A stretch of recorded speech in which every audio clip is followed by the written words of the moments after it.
ओम शांति। आप सभी को नए साल की बहुत बहुत शुभकामनाएं।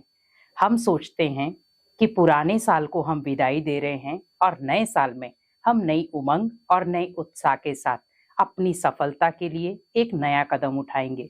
बहुत सारे लोग अलग अलग तरीके से बहुत सारी विधियां करते हैं। 31 तारीख को वो विदाई देते हैं, पटाखे चलाते हैं, लेकिन जैसे ही 12 बजते हैं, 1 तारीख चालू होती है, केक कटिंग होती है, मिठाइयां बंटती हैं और नए साल का शुभारंभ होता है। लेकिन हमें ये ध्यान रखना है कि अगर हम पुराने साल को विदाई दे रहे हैं, अगर हम पुराने साल को विदाई तो दे रहे हैं, लेकिन हमें पुराने साल की जो कड़वी बातें हैं, कड़वे संकल्प हैं या कड़वी यादें हैं, हमें उन्हें भी विदाई देनी है। हम करते क्या हैं? पुराने साल की कुछ बातों को याद रखते हैं, कुछ कड़वाहट भरे रिश्तों को याद रखते हैं, किसी से नफरत है, घृणा है, वो याद रखते हैं और नए साल में कदम रख देते हैं। लेकिन अगर हमें नए साल को नई उमंग के साथ, खुशियों के साथ अगर उसका स्वागत करना है, तो आप ये 5 चीजें जरूर करें, क्योंकि ये 5 संकल्प ही आपको नए साल में नया उमंग भी देंगे और आप इन 5 कदमों से नए साल में जब आप एंट्री लेंगे तो ऑटोमेटिकली आपका नया साल शुभ भी होगा और मंगलमय भी होगा। पहला है, पुराने साल की हर बात को वहीं मिटा दें।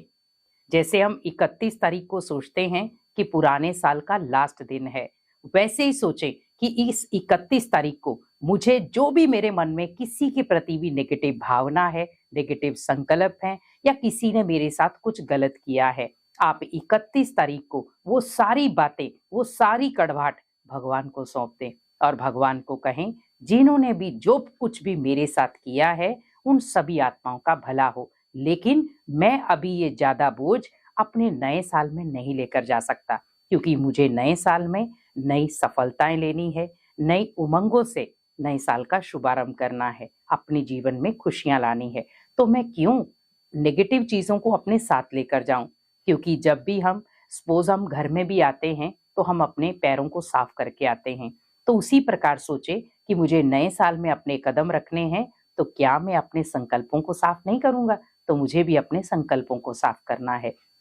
तो जो भी नेगेटिव बातें हैं, वो सारी बातें आप बड़े प्यार से मेडिटेशन के द्वारा भगवान को सौंप दें और नए साल में आप नए तरीके से कदम रखें। दूसरा है, मेडिटेशन से जिन भी आत्माओं ने आपके साथ कुछ भी गलत किया है, कुछ पाप कर्म किए हैं या कुछ आपके साथ बुरा भला कहा है या किया है, आप उन सभी आत्माओं को मेडिटेशन के द्वारा शुभ भावना, शुभकामना दें। क्योंकि जब आप किसी भी आत्मा को शुभ भावना, शुभकामना से बदलते हैं, तो उनसे आपको बदले में दुआएं मिलती हैं और वही आपके जीवन का पुण्य कर्म बन जाता है। क्योंकि यही चीजें जो हैं वो आपके जीवन का सुरक्षा कवच बन जाएंगी अगले साल के लिए। और तीसरा है, दुआएं और पुण्य कर्म साथ साथ कमाएं। क्योंकि अभी आप देख रहे हैं परिस्थितियां दिन ब दिन बदलती जा रही हैं, कुछ ना कुछ चीजें ऐसी हो रही हैं जो सोच से भी परे हो रही हैं। भले वो आप बीमारियां देखें या प्राकृतिक आपदाएं देखें, किसी भी एंगल से आप देखें, सृष्टि का हम कुछ ना कुछ बदलाव देख रहे हैं। तो उसके लिए आपके पास इन 2 चीजों का स्टॉक होना बहुत जरूरी है। एक है दुआएं, दूसरा है पुण्य कर्म। क्योंकि अगर इन दोनों चीजों का स्टॉक आपके पास होगा तो आपका नया साल बहुत अच्छा बीतेगा। क्योंकि नए साल में आप ये सोचिए कि मुझे पुरानी चीजों को तो विदाई देनी ही है, लेकिन मुझे नए साल में इन 2 चीजों पर विशेष फोकस करना है। पहला दुआएं, दूसरा पुण्य कर्म।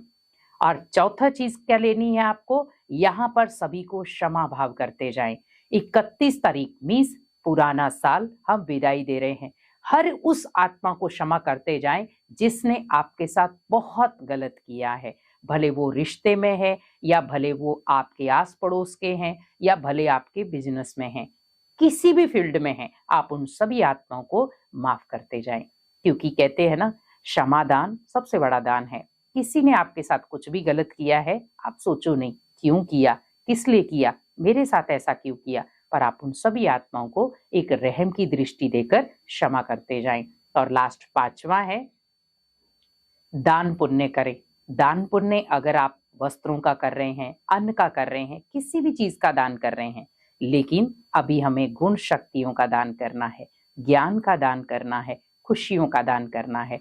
तो आप पुराने साल के लास्ट दिन में आप यही अपने से वायदा करें कि मुझे अनेक आत्माओं को नए साल में खुशियां देनी है और अपने जीवन में भी खुशियां लानी है। तो अगर मैं कहीं ना कहीं नाराज था, दुखी था, अशांत था, तो मुझे पुराने साल में इन सब बातों को छोड़कर जाना है और मुझे नए साल में नए 5 कदम रखने हैं। पहला दुआएं, दूसरा पुण्य कर्म, तीसरा भगवान की याद, चौथा खुशियां और पांचवा मुझे उमंग उत्साह से अपने नए साल का शुभारंभ करना है। तो जब आप इन 5 चीजों को छोड़कर इन 5 कदमों से आप नए साल का शुभारंभ करेंगे तो आपका नया साल खुशियों भरा भी होगा और आपको तरक्की भी देगा। ओम शांति।